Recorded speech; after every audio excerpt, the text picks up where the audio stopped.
Bismillahirrahmanirrahim. Assalamualaikum warahmatullahi wabarakatuh. Perkenalkan, kami dari kelompok 9 yang beranggotakan saya sendiri Eva Kumalasari dan rekan saya Iin Endarwati Warsito. Pada kesempatan kali ini kelompok kami akan mempresentasikan makalah yang berjudul Pemikiran Pendidikan Perspektif John Locke dan Muhammad Naqib Al-Atas. Baiklah, yang pertama saya akan menjelaskan mengenai pemikiran pendidikan perspektif John Locke. John Locke adalah seorang filsuf yang lahir di Warrington, Inggris pada tanggal 28 Agustus tahun 1632. Ia mengawali pendidikannya dengan bersekolah di Westminster pada tahun 1647 dan kemudian pada tahun 1652 ia melanjutkan sekolah di Gereja Kristus di Oxford dan mendapat gelar S2 di sana. Tetapi ia mendapatkan nilai yang kurang memuaskan karena ia tidak menyukai metode yang digunakan oleh sekolahnya pada saat itu.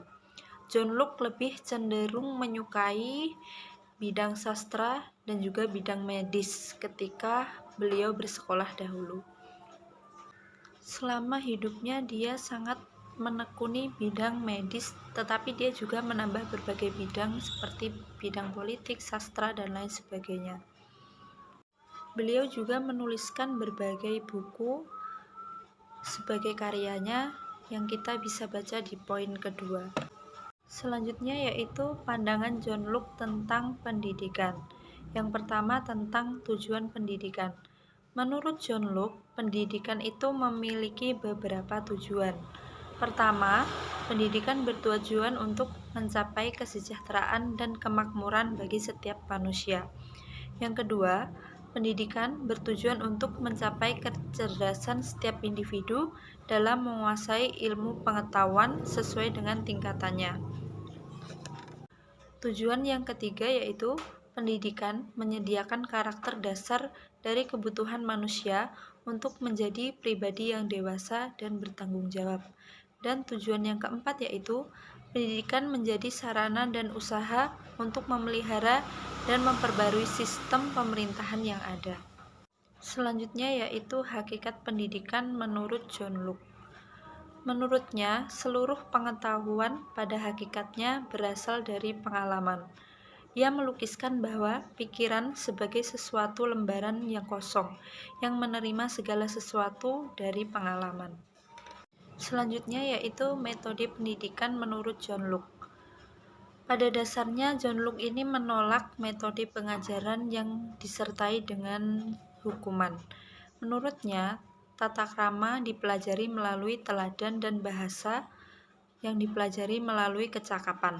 Dengan demikian, metode yang ditawarkan oleh John Locke ini adalah pelajaran melalui praktek. Yang terakhir yaitu kurikulum inti. John Locke menegaskan bahwa kurikulum itu harus diarahkan demi kecerdasan individual, kemampuan, dan keistimewaan anak-anak dalam menguasai pengetahuan, bukan pada pengetahuan yang biasa diajarkan dengan hukuman yang sewenang-wenang. Untuk materi selanjutnya yaitu pemikiran pendidikan perspektif Muhammad Naqib Al-Atas akan dilanjutkan oleh Iin Endarwati Warsito. Terima kasih. Assalamualaikum warahmatullahi wabarakatuh. Di sini saya akan meneruskan presentasi dari teman saya, yaitu poin B adalah pemikiran pendidikan perspektif Muhammad Naqib Al-Atas. Yang pertama adalah biografi dari Muhammad Naqib Al-Atas. Muhammad Naqib Al-Atas lahir di Bogor, Jawa Barat pada tanggal 5 September 1931. Jika dilihat dari silsilahnya, Profesor Dr. Syekh Muhammad Naqib Al-Atas, ayahnya yang bernama Syekh Ali bin Abdullah Al-Atas berasal dari Saudi Arabia, yakni dari keturunan ulama dan ahli bidang tasawuf. Ibunya adalah Syarifah Raguan Al-Idrus, berasal dari keturunan kerabat raja-raja pada kerajaan Sunda Sukapara. Dengan latar belakang keluarga yang demikian memberikan pengaruh pada pendidikan Syekh Muhammad Naqib Al-Atas. Pendidikan agama ia peroleh dari keluarga ibunya yang berada di Bogor, sedangkan untuk pengetahuan bahasa, sastra dan juga kebudayaan Melayu didapatkan dari keluarga yang berada di Johor. Pada usia 5 tahun, Syekh Muhammad Naqib Al-Atas diajak pindah oleh orang tuanya ke Malaysia. Di Malaysia, ia bersekolah di Ngeheng English School Johor hingga usianya sampai 10 tahun.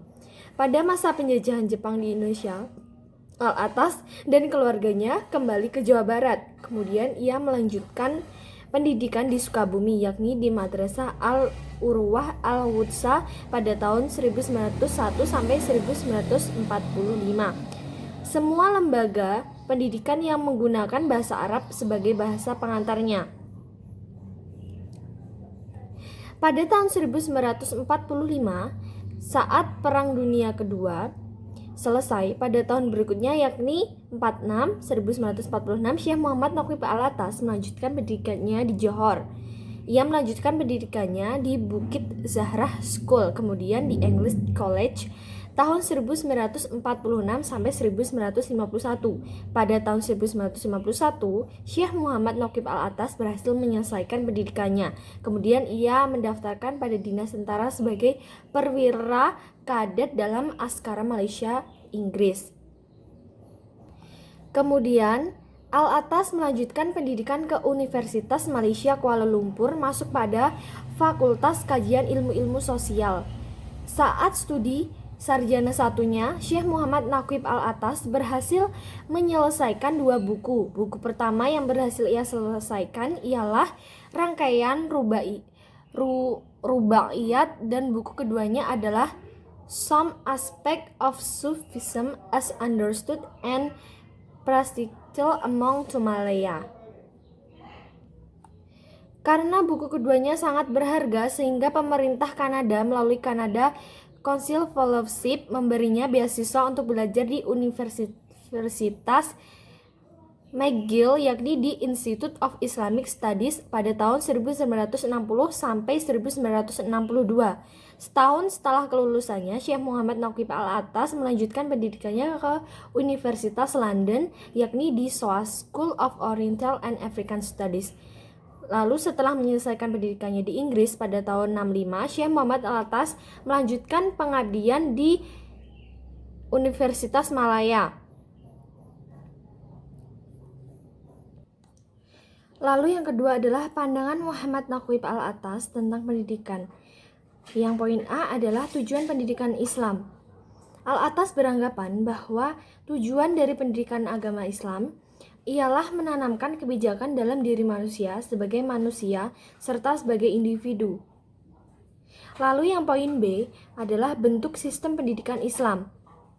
Dalam pandangan Al-Atas, pendidikan sedianya mencerminkan manusia dan bukan negara. Perumusan sebuah universitas harus mengacu pada manusia. Paripurna harus menjadi model bagi Nabi Muhammad Sallallahu Alaihi Wasallam adalah sosok yang mencerminkan insan paripurna. Karena itu, Universitas Islam hendaknya menjadikan Nabi Muhammad Sallallahu Alaihi Wasallam sebagai model dengan tujuan dapat melahirkan manusia yang baik. Yaitu yang pertama adalah kurikulum. Lalu yang kedua ada metode pendidikan Islam. Pada metode pendidikan Islam ini, di antara yang digunakan oleh Al-Atas dalam pendidikan Islam adalah metode tauhid, metode metafora, dan juga cerita. Metode tersebut digunakan oleh Allah Subhanahu wa Ta'ala dalam mendidik hambanya. Metode ini dipandang efektif untuk menyampaikan pesan-pesan moral dan juga kebaikan. Sekian presentasi dari kelompok kami. Jika ada kurang lebihnya, mohon maaf. Wassalamualaikum warahmatullahi wabarakatuh.